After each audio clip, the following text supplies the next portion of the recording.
Nous avons vu un peu plus haut que les commandos d'élite ont traversé un même processus de duplication de conscience que les héros du film Inception. Ce processus peut conduire les personnages jusqu'au limbe, un niveau de sommeil très profond où la conscience s'égare avec dissolution de sa mémoire.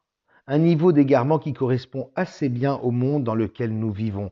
Nous allons nous arrêter un instant sur cette notion de mémoire qui est l'un des ferments essentiels de la personnalité de chaque individu. En réalité, il n'y a pas effacement de mémoire. Il ne peut y en avoir.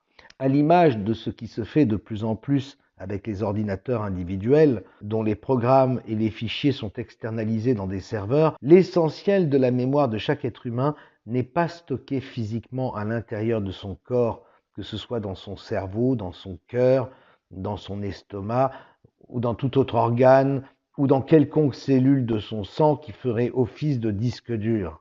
En réalité, chaque individu ne stocke en lui qu'une infime partie de sa mémoire réactive qui lui permet d'assurer ses fonctions vitales, instinctives, respiration, rythme cardiaque, etc.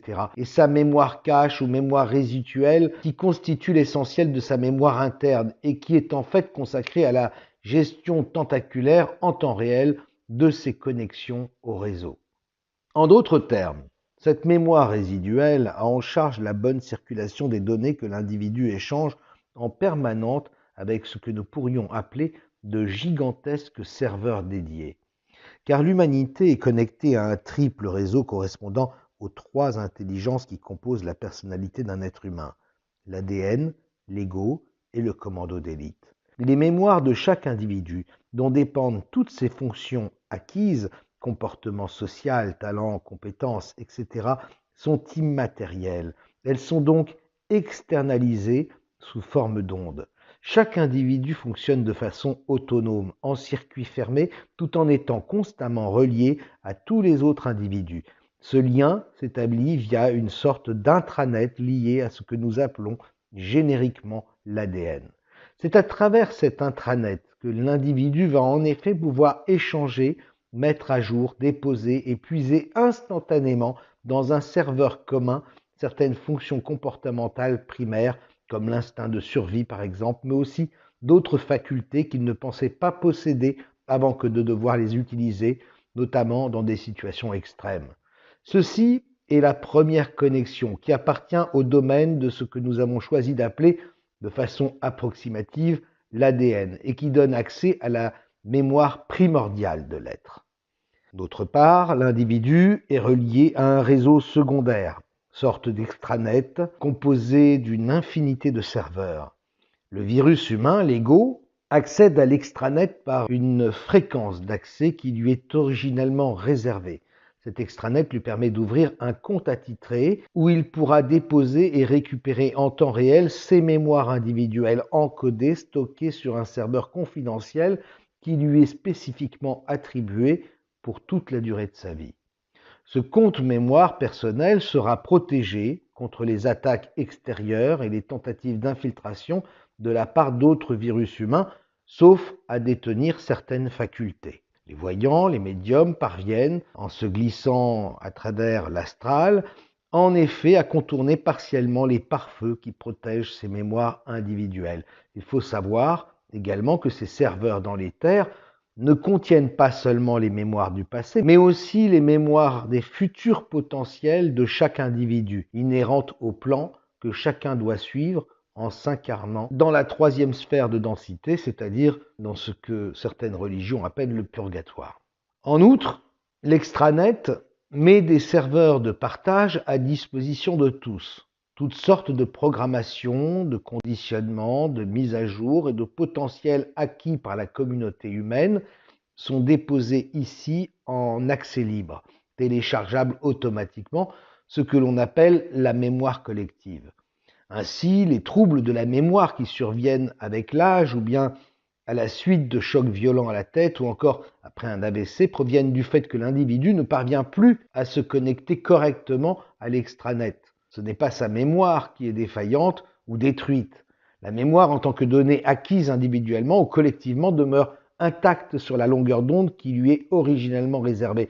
Elle est simplement devenue momentanément ou définitivement partiellement ou totalement inaccessibles, du fait de la dégénérescence neuronale ou de la destruction de telle ou telle zone du cerveau qui a entraîné une détérioration du signal émis sur la fréquence d'accès personnel de l'individu. Cette détérioration a pour effet de brouiller la lecture du compte mémoire dont l'individu est originellement titulaire. Nous en avons pour preuve que bien souvent l'accès aux serveurs de partage non protégés de l'extranet reste possible. Ainsi, dans les cas de dégénérescence, l'accès à toutes les mémoires sera aléatoirement dégradé, tandis que dans les cas d'accident entraînant destruction, l'individu conservera parfois certaines mémoires placées dans des serveurs communs, langage, histoire, comportement, etc., alors qu'il éprouvera les pires difficultés pour accéder à sa mémoire personnelle protégée. Le cerveau n'étant qu'un simple décodeur émetteur-récepteur, il suffirait de trouver le moyen de restaurer sa bonne fréquence neuronale pour que l'amnésique ou même l'aphasique puisse retrouver subitement l'accès à tout son potentiel de mémoire. Le langage, par exemple, est dans un serveur mi-collectif, mi-personnel, du fait qu'il doit dépendre du conditionnement de chaque individu selon l'endroit où il est né. Cela explique pourquoi certaines personnes, au sortir d'un coma, se sont mises à parler une autre langue que leur langue natale. Leur cerveau ayant buggé, il a puisé lors de son redémarrage dans le premier serveur collectif qu'il a trouvé. Voici ce que nous pouvions dire sur la seconde connexion, l'extranet, réservée à l'ego, à savoir au virus humain, dont le siège au sein de l'ADN a été intégré dès le commencement lors de la création génétique de l'animal humain. L'être humain dispose enfin d'une troisième connexion, donnant accès à un réseau pirate qui est l'exclusivité du commando d'élite. Ce réseau permet aux 4 flammes bleues, qui sont les émanations du commando d'élite projetées dans la matrice artificielle, de communiquer entre elles, bien qu'étant séparées sur des plans de densité différents. C'est ainsi que la conscience christique peut s'enrichir de ces nombreuses expériences simultanées en vue d'accomplir sa mission. Le pirate n'est donc pas physiquement infiltré à l'intérieur de l'homme. Comment pourrait-il en être autrement, vu sa nature? Il n'est logé ni dans le cerveau, ni dans le cœur, ni dans l'estomac, ni dans aucun autre organe ou quelconque cellule du sang humain. La conscience christique s'est infiltrée dans chaque individu via l'ADN, par harponnage au moment du premier souffle. Les commandos d'élite utilisent en effet certaines propriétés de l'ADN modifiées par les faux dieux pour s'approprier des points d'ancrage. Ce point d'ancrage fonctionne comme une balise qui émet et reçoit sur une fréquence spécifique un signal continu. Ce signal est mis sur 4 différentes modulations d'amplitude et comme un fil invisible qui relie les 4 émanations de chaque conscience christique. Malheureusement, les faux dieux brouillent les communications de ce réseau pirate. En outre, comme nous l'avons déjà vu, les faux dieux ont pris soin de déphaser chaque balise lors du formatage de l'animal humain qui survient dès la naissance de celui-ci.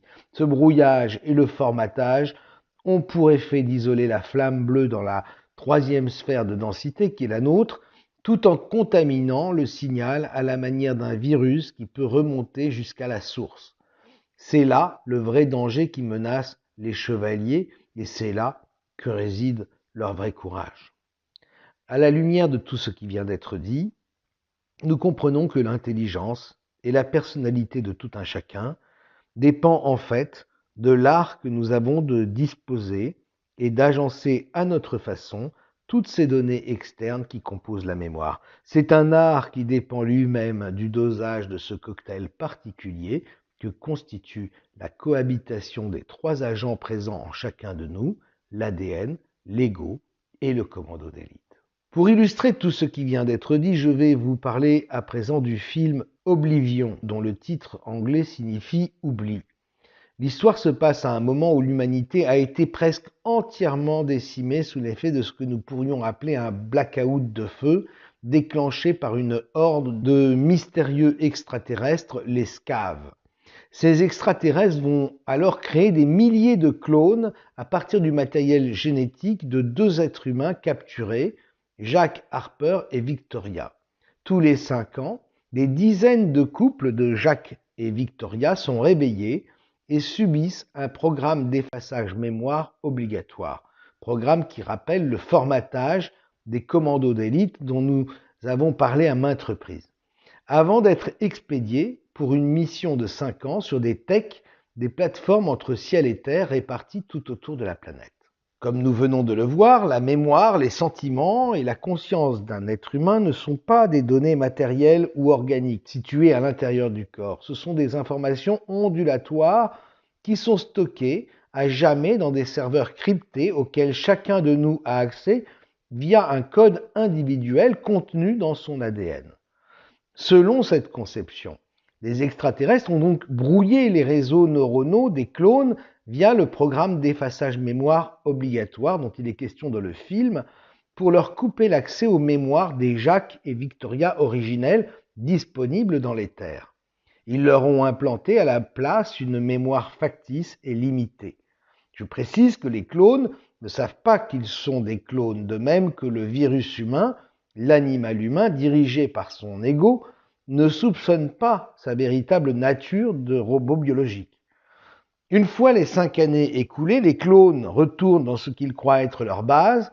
En réalité, à leur retour, ils sont éliminés, tandis que d'autres couples, Jacques et Victoria, tout nouvellement reprogrammés, les remplacent. Ce n'est pas dit dans le film, mais on est en droit d'imaginer qu'après 5 ans, le brouillage mémoire de la programmation des clones perde en efficacité. Pour les extraterrestres, il est donc temps de se débarrasser des copies avant que ne soit rétablie la connexion aux mémoires véritables. La date de péremption, entre guillemets, des êtres humains qui ne dépassent pas 120 ans n'a-t-elle pas été encodée finalement pour ces mêmes raisons? Je rappelle que contrairement à ce que pensent les spiritualistes, qui aiment à parler du cycle indispensable de l'évolution, la mort n'a jamais été là pour permettre l'évolution de qui que ce soit. Voilà bien une idée ridicule qui nous place dans la même attitude d'ignorance naïve que les clones d'Oblivion. La mort du virus humain n'arrange que les faux dieux qui nous ont créés et conditionnés pour que nous acceptions d'être de bons esclaves respectueux des commandements du livre. Comprenez-vous pourquoi dans les sociétés traditionnelles où la multiplication des ondes artificielles, téléphonie, Wi-Fi, etc., n'ont pas encore causé leurs dégâts, les médicaments et l'alimentation industrielle leur ravagent, les personnes âgées sont considérées comme des sages.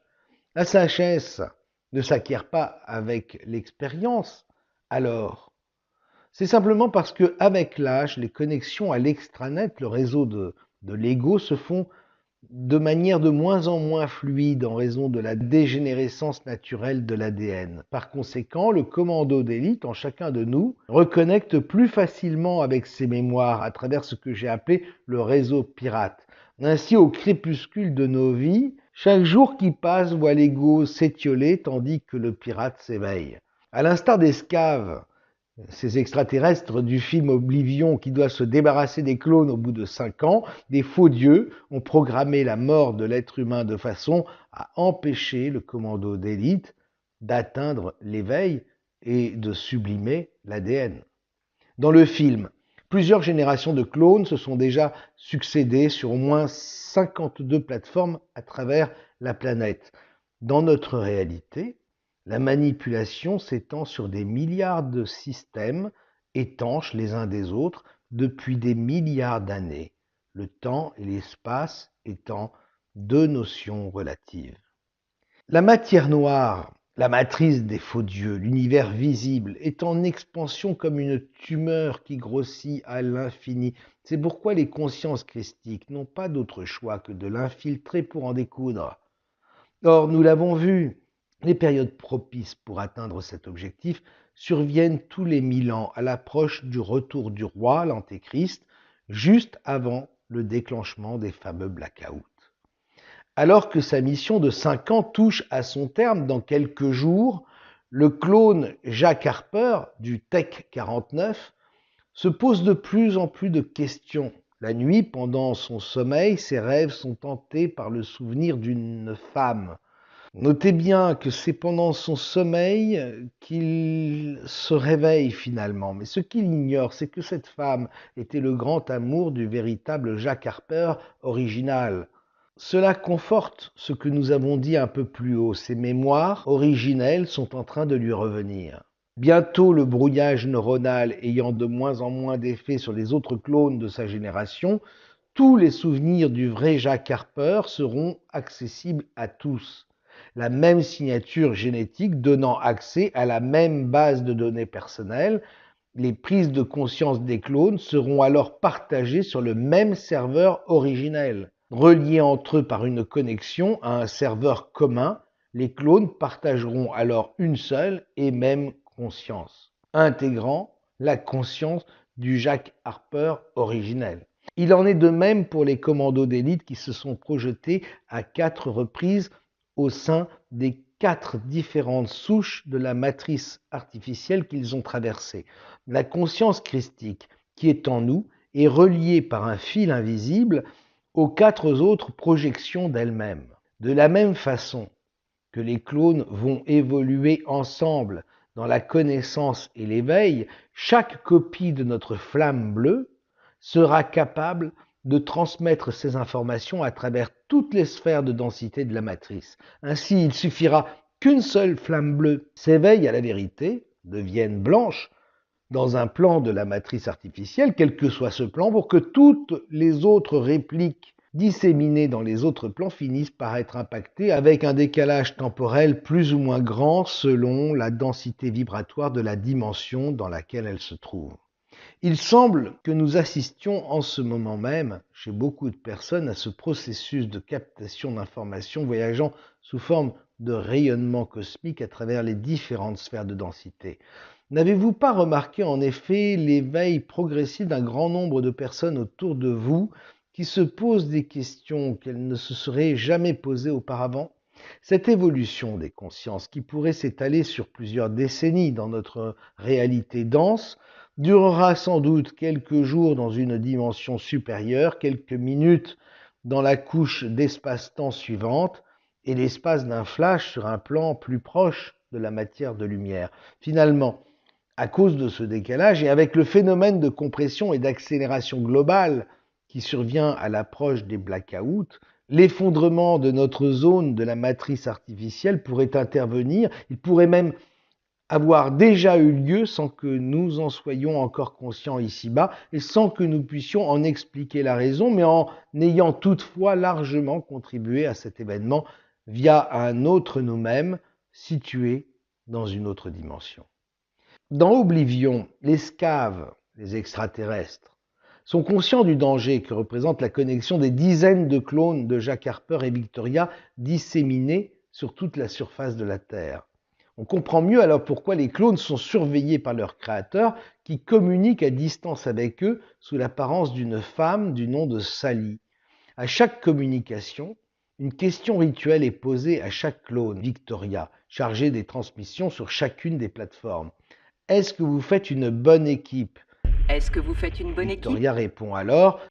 Nous faisons une bonne Sa équipe. voix est scannée et analysée et son intonation est comparée à celle de ses autres réponses pour vérifier que tout est bien effectivement sous contrôle. Finalement, l'éveil de conscience de Jack Harper, 49, clone apparemment défaillant, l'amènera à découvrir la vérité. Je t'ai créé, Jacques, je suis ton Dieu, le défie son créateur extraterrestre lors de l'ultime confrontation à l'intérieur du vaisseau mère où des milliers de clones en état de stase flottent dans des incubateurs artificiels. Va te faire foutre, répond le Jack Harper 49 à son créateur. Je suis ton Dieu, voilà bien le commandement suprême des faux dieux.